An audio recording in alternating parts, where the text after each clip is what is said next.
Барлықтарыңызға сәлем. Бүгінгі өтетін тақырыбымыз ұбт-ға ең қажет тақырыптар. Бірінші тақырып ол моль, екінші тақырып ол молекулярлық масса, және атомдық масса, және үшінші тақырып бізде массалық үлес. Бастайық.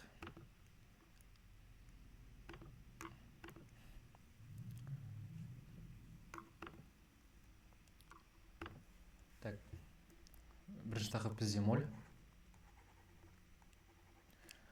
Моль дегеніміз ол бізде, мысалы айтайық, бізде 5 алма, ол бізде 1 килограммға тең. Дұрыс па? Шамамен примерно. Ал енді химияда, ғылымда, яғни көптеген атомдар бар. Атомдар олар өте көп, миллиондаған, миллиардтаған, яғни одан да көп атомдар, молекулалар әр затта бар. Сондықтан оларды есептеу, әрқайсысын санап отыру өте қиын, және де мүмкін емес. Сондықтан бізде ғалымдар мынандай бір моль дейтін зат шығарды. Моль дегеніміз ол, мысалы, 1 мольда бізде осыншама атомдар немесе молекулалар, немесе частицы деп атайды орысша. Яғни бізде осыншама атомдар, молекулалар, частицалар бізде 1 моль деген мағынаны береді. Мысалы, өмірде қолданатын болсақ, мысалы 5 алманы біз 1 килограмм деп атаймыз ғой. Химияда да солай, яғни осыншама атомдарды біз 1 моль деп атасақ болады. Яғни 1 моль деп обобщать етсек болады. Енді формуласын жазайын қазір.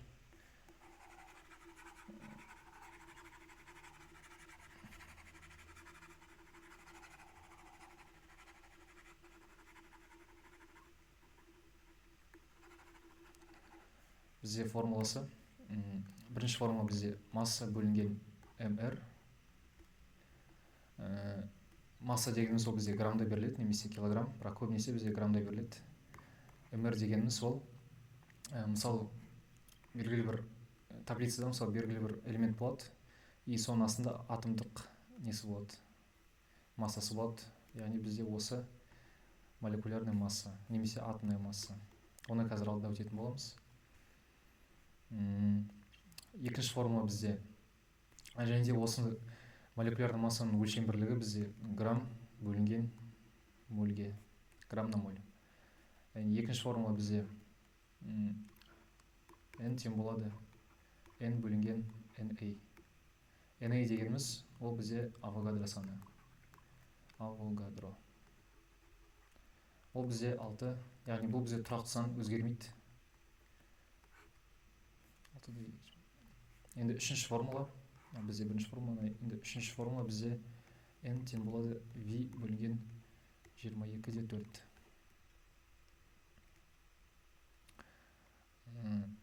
Бұл бізде тек қана газдарға, және де мынау объем бізде әрқашанда литрда беріледі. Әрқашанда литрда есептейміз. Мынау бізде тұрақты сан, яғни констант. Бұл бізде өзгермейтін өлшем, өзгермейтін сан, яғни констант. Енді келесі түсіндіретін тақырыбым ол жаңағы mr, яғни молекулалық масса немесе атомдық масса. R дегеніміз ол бізде relative деген, яғни салыстырмалы деген. Яғни бұл бізде берілетін шамалар, мысалы, водородтікі, мысалы, сутектікі бізде 1 дейді, грамм на моль. Атомдық массасы 1. Бірақ бұл бізде водородтың шынайы массасын табуға бізге көмектеспейді. Яғни оның шынайы массасы өте төмен болғандықтан бізде осындай relative, яғни салыстырмалы массаны қолданады. Енді бұны қалай табамыз? Бізде өте оңай, яғни жаңа айтып кеткендей, бізде мысалы таблица бар. И әр таблицаның астында бізде астында атомдық массасы беріледі. Салыстырмалы атомдық массасы беріледі.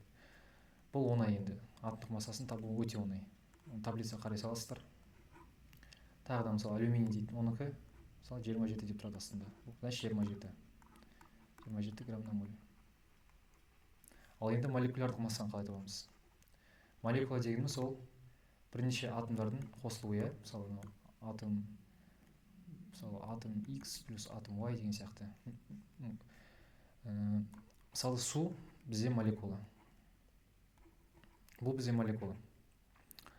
Қандай атомдардан құралған? H екі H-тан құралған және бір оттектен құралған. Егер де біз осы молекулалардың массасын қалай табамыз? H-тікі 1, яғни 1 көбейту 2. Неге 2? Себебі ол екеу. Оттектің атомдық массасы таблицаға қараған кезде ода 16. Және де ол біреу ғана. Енді есептейтін болсақ, бізде 2 қосылған екеуін қосамыз, 16, бізде 18 болады. Грамм на моль. Тағы да бір мысал шығарып көрейік. Мысалы, айтайық, алюминий 3 дейік. Осының атомдық массасын табу керек. Молекулалық массасын табу керек. Бізде алюминийдікі таблицадан қарасаңыздар 27 деп тұр. Ал кислородтікі бізде 16 деп тұр. Енді осыны есептесек, молекулярлық массасын есептесек, бізде былай шығады. Яғни 27-ні көбейтеміз 2-ге, себебі алюминий бізде 2, және атомдық масса 27, қосамыз 16, яғни мынау оттектің атомдық массасы. Оны көбейтеміз 3-ге, себебі бізде оттек 3. Сосын бізде неше шығады? Так, 54 қосу 48, 102 шығама, 112 шығама, 102 шығады. Грамм на моль.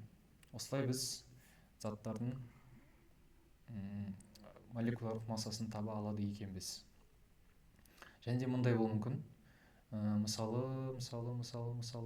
барий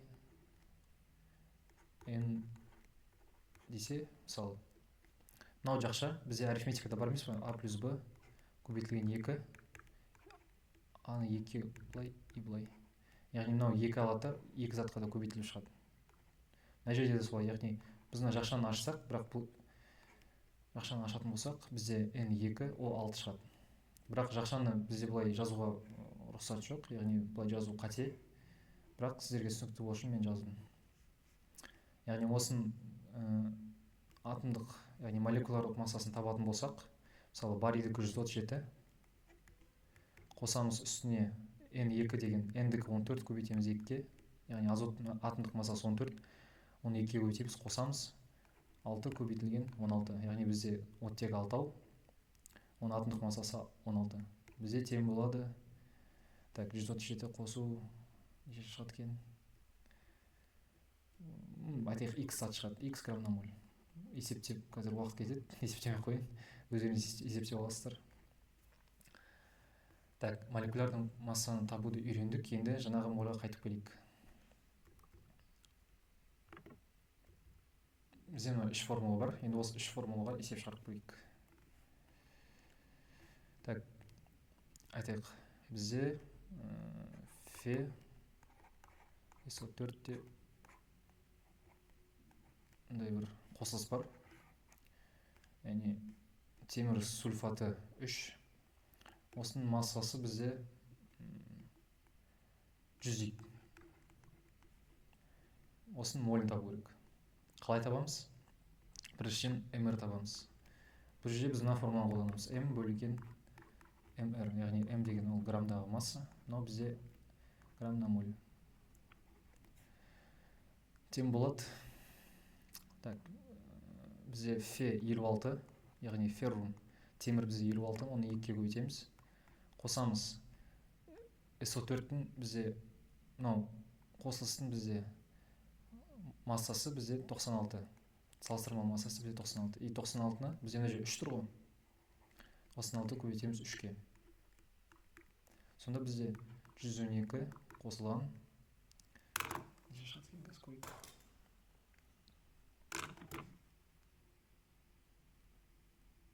96 көбейтілген 3 қосылған 112. Так, 288 қосылған 112. Бізде 400 шығып тұр ма? Бізде ровно 400 шығып тұр екен. 288-ді тең болады 400. Сосын бір айтатын жайт, мынаны ешқашанда ұмытпаңыздар. өлшем бірлік жазуға, себебі сіз жай ғана 400 десеңіз ол түсініксіз болады. Ол не ол 400 теңге ма, немесе грамм ба, или литр ма деген сияқты. Мынаны ешқашан ұмытпаймыз өлшем бірлігін жазуға. Так, бізде 400. Енді бұның молін табамыз. Моль тең болады 100 бөлінген 400. 1 бөлінген 4, ол бізде 0,25 моль. Яғни 100 грамм тұзда бізде 0,25 моль. Жаңағы формуланы қолдану арқылы біз таптық. Келесі, енді екінші формуланы қолданайық. Екінші формула бізде n тең n. Яғни бізде айту мүмкін бір x зат бар. Сол x затын айтады 3,02 көбейтілген 23 молекула бар дейді. И осының молін табу керек. Мынау дегеніміз, n дегеніміз ол бізде осы молекулалардың, атомдардың саны. Молекула немесе атом саны. И осыны табу үшін формуланы орнына қоямыз, яғни бізде 3,02 бізде бұл молекула саны болса, оны аламыз да Авогадро санына бөлеміз. Сонда бізде 0,5 моль шығады.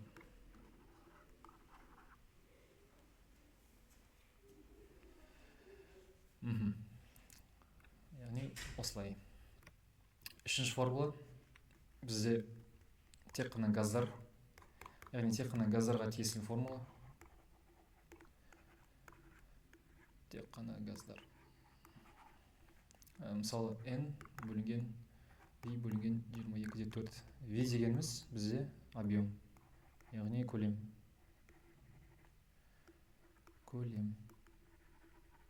Әрқашанда өлшем бірлігі литр болады. Осыны ұмытпау керек. Мысалы бізде миллилитрмен берілсе, біз оны литрға алмастыру керекпіз. Яғни мысалы 1000 литр десе, біз оны 1 литр деп алу керекпіз. Яғни бізде 1 литрда 1000 миллилитр. Мысалы 500 миллилитр, ол бізден 0,5 литр деген сияқты. Енді мысал шығарайық. Біз айтады, CO2 газында 4,48 литр. Моль табу үшін 4,48-ді бөлеміз 22,4-ке. Сонда бізде 0,02 шыға ма? 0,2 моль шығады екен.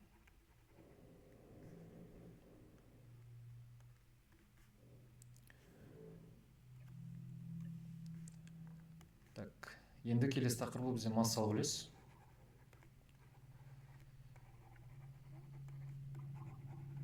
Массалық үлес. Массалық үлестің формуласы бізде mxa, яғни бір белгілі бір заттың x дегеніміз ол белгілі бір зат. Бөлінген m общее, яғни общее дегеніміз ол бізде ерітінді болуы мүмкін, немесе бір қоспа болуы мүмкін, или бір қосылыс болуы мүмкін. Яғни бізде бұл масса, жалпылама масса общее. Мысалы, и бұны 100-ге көбейтеміз. Сонда бізде проценттер шығады. Бізде процент шығады. Айтайық, бізде ерітінді бар 200 грамм. Ерітінді. Ішіндегі тұздың, ерген тұздың массасы 50 грамм дейді. И массалық үлесін табу үшін 50-ді бөлеміз 200-ге, көбейтеміз 100-ге. Сонда бізде неше шығады? Мынаны қысқартамыз, қысқарып кетеді, 25% шығады. Яғни ерітіндегі тұздың массалық үлесі бізде 25%. Тағы да мысал шығарып көрейік. Мысалы айтады. Мысалы айту мүмкін. Алюминий хлор 3 дейді. Осы қосылыстағы алюминийдің несін табу керек? Массалық үлесін табу керек.